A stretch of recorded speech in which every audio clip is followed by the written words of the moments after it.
आकाशवाणी गोरखपुर से प्रादेशिक समाचार।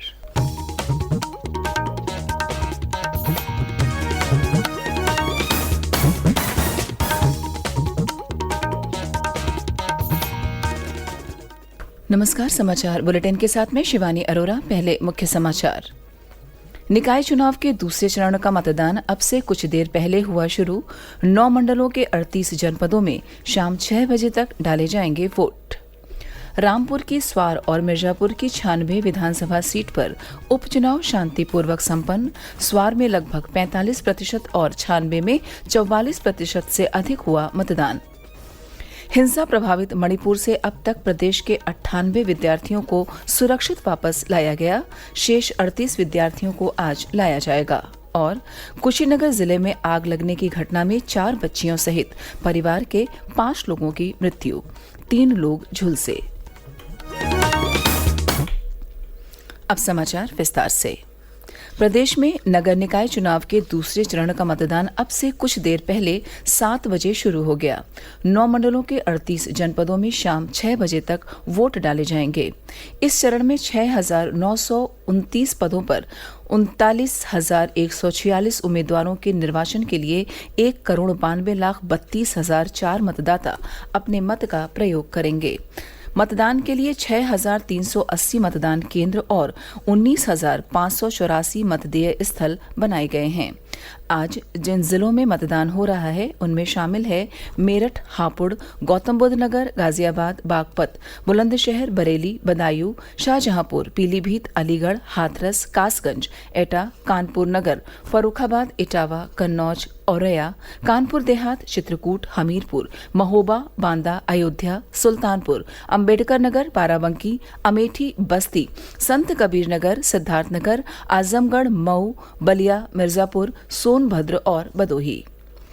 मतदान सकुशल संपन्न कराने के लिए सुरक्षा के पुख्ता इंतजाम किए गए हैं। इसके तहत 35 कंपनी CAPF बल, 76 कंपनी 2 प्लाटून PAC बल, 12,103 निरीक्षक, उप निरीक्षक, 57,201 मुख्य आरक्षी और आरक्षी समेत 40,525 होम गार्ड्स तैनात किए गए हैं। दूसरे चरण के मतदान वाले जिलों में आज सार्वजनिक अवकाश घोषित किया गया है।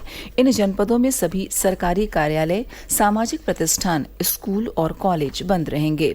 जिला निर्वाचन की टीमें मतदान दिवस के दिन किसी निजी संस्था के कर्मचारियों को मतदान करने से रोकने पर उनके विरुद्ध कार्रवाई कर सकती हैं। मतदाताओं को मतदान के लिए अपने साथ मतदान स्थल पर कोई एक पहचान पत्र ले जाना अनिवार्य है। इनमें मतदाता पहचान पत्र, Aadhaar card, passport, driving licence, PAN card, ration card, सरकारी बैंकों अथवा पोस्ट ऑफिस द्वारा जारी की गई फोटोयुक्त पासबुक और अन्य पहचान पत्र शामिल हैं। मतदान स्थल पर मोबाइल फोन ले जाने की अनुमति नहीं है। रामपुर की स्वार और मिर्जापुर की 96 विधानसभा सीट पर उपचुनाव कल शांतिपूर्वक संपन्न हो गया। स्वार सीट पर लगभग 45% और 96 सीट पर 44% से अधिक मतदान हुआ। दोनों सीटों पर मतगणना 13 मई को होगी।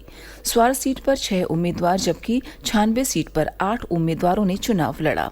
दोनों सीटों पर 2-2 महिला उम्मीदवार भी मैदान में रहीं। स्वार सीट सपा नेता आजम खान के बेटे अब्दुल्ला आजम को 2 साल की जेल की सजा सुनाए जाने के बाद खाली हुई थी। वहीं इस वर्ष फरवरी में अपना दल सोनेलाल के विधायक राहुल प्रकाश कोल की मृत्यु के बाद मिर्जापुर की 96 विधानसभा सीट रिक्त हुई थी। प्रादेशिक समाचार आप आकाशवाणी गोरखपुर से सुन रहे हैं। यह समाचार बुलेटिन हमारे YouTube channel AIR news Gorakhpur और ट्विटर हैंडल AIR न्यूज_GKP पर भी उपलब्ध है। हिंसा प्रभावित मणिपुर से उत्तर प्रदेश के विद्यार्थियों को वापस लाने का सरकार का अभियान जारी है। कल राज्य के 36 और विद्यार्थियों को वापस लाया गया। एक दिन पहले भी प्रदेश सरकार 62 विद्यार्थियों से सुरक्षित प्रदेश वापस लाई गई थी। अब तक राज्य के कुल 98 विद्यार्थियों को वापस लाया गया है। ये विद्यार्थी मणिपुर के अलग अलग शिक्षण संस्थानों में पढ़ाई कर रहे थे। राज्य में भड़की हिंसा के बाद उत्तर प्रदेश सरकार ने उन्हें वहां से सुरक्षित वापस लाने का निर्णय लिया है। इस अभियान के तहत राहत आयुक्त प्रभु नारायण ने बताया कि मणिपुर से आने वाले सभी छात्रों को एयरपोर्ट से यूपी भवन पहुंचाया जा रहा है। इसके बाद छात्रों को उनके घरों के लिए भेजने की व्यवस्था की गई है। उन्होंने बताया कि ज्यादातर छात्रों को मणिपुर से निकाल लिया गया है। अब 38 विद्यार्थी ही वहां बचे हैं, जिन्हें आज वापस लाया जाएगा। श्री नारायण ने बताया कि प्रदेश सरकार ने हेल्पलाइन 1070 स्थापित की है। अगर किसी अन्य विद्यार्थी के वहां फंसे होने की जानकारी मिलती है तो उसकी भी मदद की जाएगी। प्रदेश में 25 मई से शुरू हो रहे खेलो इंडिया यूनिवर्सिटी गेम्स का उद्घाटन समारोह लखनऊ के बाबू बनारसी दास यूनिवर्सिटी और समापन समारोह 3 जून को वाराणसी के काशी हिंदू विश्वविद्यालय में आयोजित होगा। खेल एवं युवा कल्याण विभाग के अपर मुख्य सचिव डॉक्टर नवनीत सहगल ने कल वाराणसी में समापन समारोह की तैयारियों का जायजा लिया। श्री सहगल ने एक दिन पूर्व लखनऊ में उद्घाटन समारोह स्थल का भी निरीक्षण किया था। उन्होंने आयोजन से जुड़ी सभी तैयारियां 15 मई तक पूरी करने के निर्देश दिए हैं। डॉक्टर सहगल ने बताया कि वाराणसी में 2 खेल कुश्ती और योगासन का आयोजन होगा। कुश्ती में 240 और योगासन में 96 खिलाड़ी हिस्सा लेंगे। उन्होंने कहा कि उत्तर प्रदेश में होने वाले खेलो इंडिया यूनिवर्सिटी गेम्स अब तक के खेलो इंडिया गेम्स संस्करण का सबसे भव्य आयोजन होगा। श्री सहगल ने बताया कि लखनऊ की बीबीडी यूनिवर्सिटी में 1200 खिलाड़ियों के रुकने के लिए हॉस्टल तैयार किया गया है। उन्होंने बताया कि खिलाड़ियों की सुविधा के लिए एक कंट्रोल रूम भी बनाया जाएगा।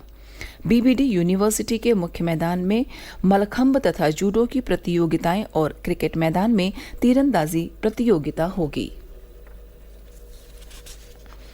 इस बीच खेलो इंडिया यूनिवर्सिटी गेम्स के प्रति जन जागरूकता बढ़ाने के लिए निकाली गई मशाल रैली कल गाजीपुर के रास्ते वाराणसी के कैथी पहुंची, जहां जिलाधिकारी एस राजलिंगम और मुख्य विकास अधिकारी हिमांशु नागपाल ने रैली का स्वागत किया। खेलो इंडिया यूनिवर्सिटी गेम्स का आयोजन प्रदेश में पहली बार हो रहा है। इसके तहत राज्य के 4 जनपदों लखनऊ, गौतम बुद्ध नगर, वाराणसी और गोरखपुर में विभिन्न खेलों का आयोजन किया जाएगा, जिसमें प्रदेश भर के विश्वविद्यालयों के छात्र छात्राएं भाग लेंगे। कुशीनगर जिले के रामकोला थाना क्षेत्र के माघी मठिया गांव में कल मकान में आग लगने से एक महिला और उसकी 4 बच्चियों की जलकर मौत हो गई, जबकि 3 लोग गंभीर रूप से झुलस गए। ये सभी लोग एक ही परिवार से हैं। मुख्यमंत्री योगी आदित्यनाथ ने दुर्घटना में हुई जनहानि पर गहरा दुख जताया है। उन्होंने दिवंगत आत्माओं की शांति की कामना करते हुए शोक संतप्त परिजनों के प्रति अपनी संवेदनाएं व्यक्त की हैं। उन्होंने मृतकों के परिजनों को 4-4 लाख रुपए मुआवजा देने की घोषणा की है। स्वच्छ भारत मिशन ग्रामीण के अंतर्गत देश के 50% गांवों ने दूसरे चरण में खुले में शौच मुक्त का दर्जा हासिल कर लिया है। इसमें श्रेष्ठ प्रदर्शन करने वाले गांवों की दृष्टि से उत्तर प्रदेश चौथे स्थान पर है। उत्तर प्रदेश के 95.2% गांवों ने खुले में शौच मुक्त का दर्जा हासिल किया है। इसके अलावा तेलंगाना में 100%, कर्नाटक में 99.5%, तमिलनाडु में 97.8% और गोवा में 95.3% गांवों ने यह दर्जा हासिल किया है। अब तक करीब 3 लाख गांवों ने खुद को खुले में शौच मुक्त घोषित किया है। यह 2024-25 तक स्वच्छ भारत मिशन ग्रामीण के दूसरे चरण के लक्ष्यों को प्राप्त करने की दिशा में महत्वपूर्ण कदम है। प्रदेश की प्रांतीय सिविल सेवा 2021 बैच के प्रशिक्षु उप जिलाधिकारियों को 73वें आधारभूत प्रशिक्षण कार्यक्रम के अंतर्गत जन सांख्यिकीय विषयों से परिचित कराने के लिए जनगणना कार्य निदेशालय के मुख्य सभागार में 1 दिवसीय प्रशिक्षण का आयोजन किया गया। प्रशिक्षण में कुल 59 प्रशिक्षु अधिकारियों ने हिस्सा लिया। प्रशिक्षण सत्र के दौरान जन्म मृत्यु पंजीकरण अधिनियम और उत्तर प्रदेश जन्म मृत्यु पंजीकरण नियमावली के बारे में बताया गया। और अंत में इस बुलेटिन के मुख्य समाचार एक बार फिर। निकाय चुनाव के दूसरे चरण का मतदान अब से कुछ देर पहले हुआ शुरू। 9 मंडलों के 38 जनपदों में शाम 6 बजे तक डाले जाएंगे वोट। रामपुर की स्वार और मिर्जापुर की 96 विधानसभा सीट पर उपचुनाव शांतिपूर्वक संपन्न। स्वार में लगभग 45% और 96 में 44% से अधिक हुआ मतदान। हिंसा प्रभावित मणिपुर से अब तक प्रदेश के 98 विद्यार्थियों को सुरक्षित लाया गया वापस। शेष 38 विद्यार्थियों को आज लाया जाएगा। और कुशीनगर जिले में आग लगने की घटना में 4 बच्चियों सहित परिवार के 5 लोगों की मृत्यु, 3 लोग झुलसे। इसी के साथ प्रादेशिक समाचार समाप्त हुए। नमस्कार।